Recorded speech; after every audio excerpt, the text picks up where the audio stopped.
자, 현재 그린 뉴딜로 인해서 오르고 있는 두산중공업을 통해서 뉴딜 정책의 문제점과 또 긍정적인 면도 한번 보겠습니다.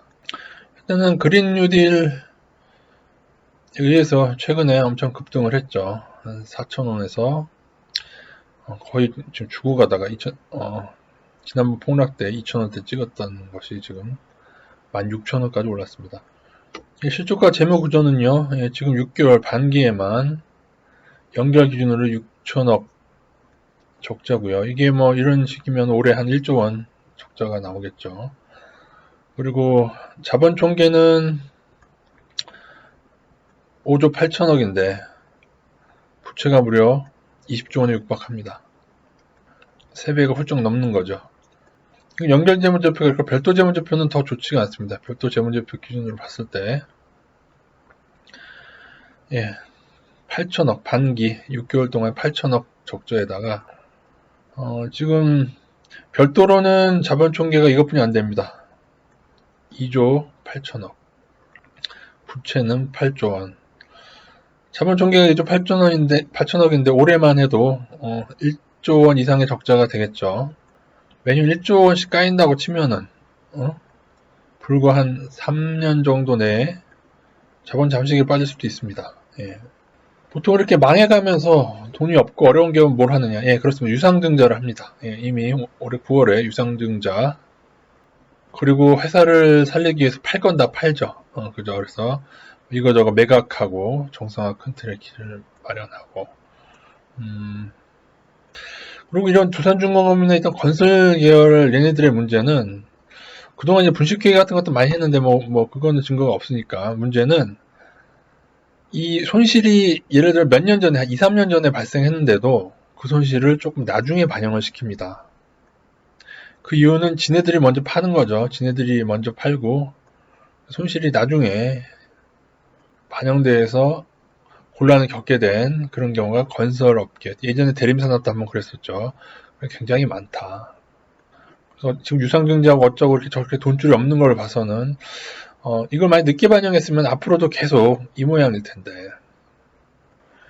이렇게 거의 망해가는 기업에 햇빛과 같이 비치는 그린 뉴딜 정책 수혜. 그러면서 뉴스에서는 일부 또 우려의 목소리가 나오고 있습니다. 이들이 상승한 폭을 보고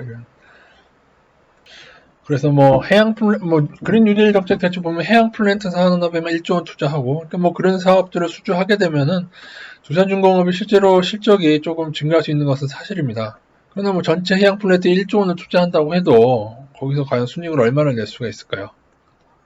그것을 짓는데 뭐 재료비랑 뭐 이런 거 저런 거 다 띄고 나면은 설사 그 1조 원이 두산중공업으로 오로지 간다고 쳐도 다른 곳에서 줄줄 세고 있는 이것이 뭐 과거의 뭐 적자를 지금 반영하고 있던지 어떻든 간에 지금 재무구조는 매우 안 좋은 상태에서 1조 원을 두산중공업이 다 먹는다고 해도 제가 볼 때는 힘들어요.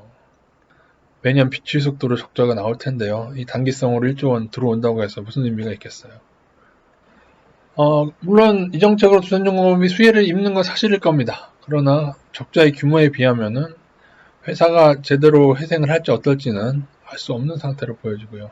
결국 제가 볼 때 수많은 기업들이 이러한 뉴딜 정책의 지원을 받거나 해서 거의 망해가는 기업들이 주가만 이렇게 오른 뒤에 나중에 또 이거 오른 다음에요 또 떨어집니다, 여러분. 유상증자를 남발하면 어떻게 돼요? 주식수가 늘어나고 주가의 가치는 떨어지고 당연한 일들인데 결국 그동안 방만한 경영으로 회사의 존립조차 위험받을 정도로 어려운 기업들이 오히려 뉴딜 정책이라는 테마를 타고 주가만 올려먹고 그 후에 또 많은 고통을 당하게 되지 않겠는가 그렇게 보여집니다. 두산중공업은 사형화된 지가 너무 오래됐어요.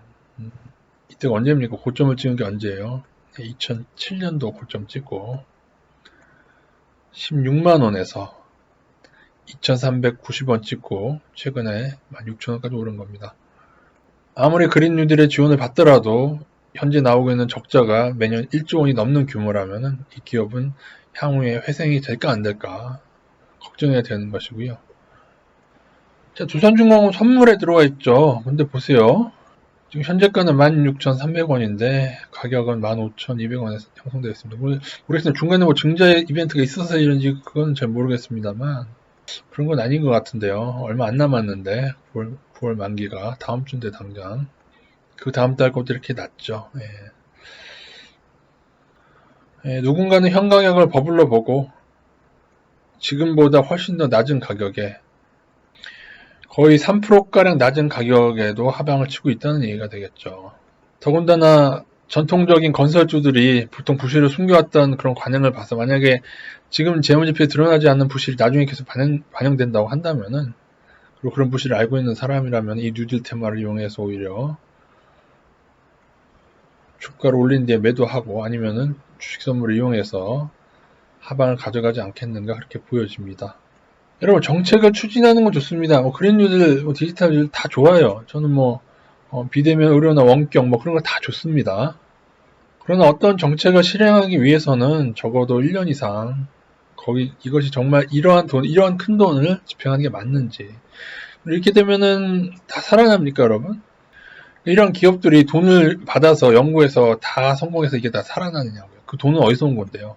이 돈은 세금이나 국채 발행을 통해서 온 거 아니겠습니까? 좀 정부에서 한다니까 각종 금융에서도 돈을 내놓고는 있는데 또한 뭐 직접 투자도 있지만 간접 투자도 있어요. 펀드로 뭐 주가를 투자한다는 건가요? 뭐 아니 망해가는 기업 주가를 사주면 그 기업이 살아나요?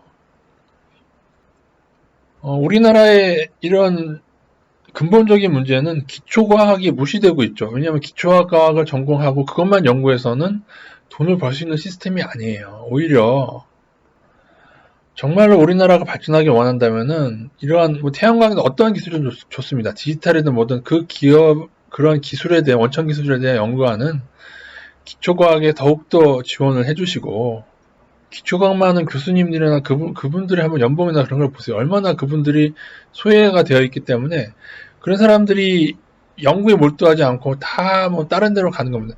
의료도 마찬가지입니다, 여러분. 의사들이 여러분 기초 의료 연구하는 사람이 얼마인데 기초 의료 연구하고 교수님으로 남으면 연봉이 지방에 가서 대충 봉직하는 것보다 연봉이 떨어지잖아요. 이러한 구조를 만들어 놓고 의료 정책도 정말로 사람의 생명을 살리는 내과, 외과, 뭐 산부인과 이런 데 수가는 낮고 오히려 뭐 미용 뭐 이런 것만 해서 다 비급여로 먹고 살게 해놨으니 점점 국민 생명에 관련된 그런 전문의들 숫자가 줄어드는 거 아니겠습니까? 무언가 돈이 우리가 제가 낸 세금, 제가 낸 국민연금 그러한 세금들이 자꾸 허투루 쓰여져요. 망해가는 기업이나 심지어 예를 들어서 알테오젠이나 메지온 같은 적자를 내고 있음에도 지금 제약 테마만으로 지금 급등하고 있는 알테오젠인데요. 올해 들어서 뭐 10배가 올랐거든요. 이런 종목들도 뭐 바이오가 뭐 향후에 뉴딜이 될 수 있다 이렇게 하면서 여기에 지원을 하게 되면 어떤 일이 발생할까요, 여러분?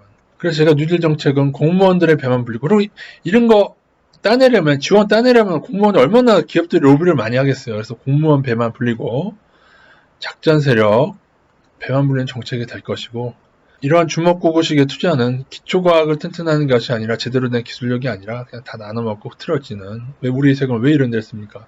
진짜로 대학생 등록금이나 더 반값 등록금이나 실현해 주시라는 건 실현해 주세요. MB가 공약하고 아직도 지켜지지 않는 거 아니겠습니까?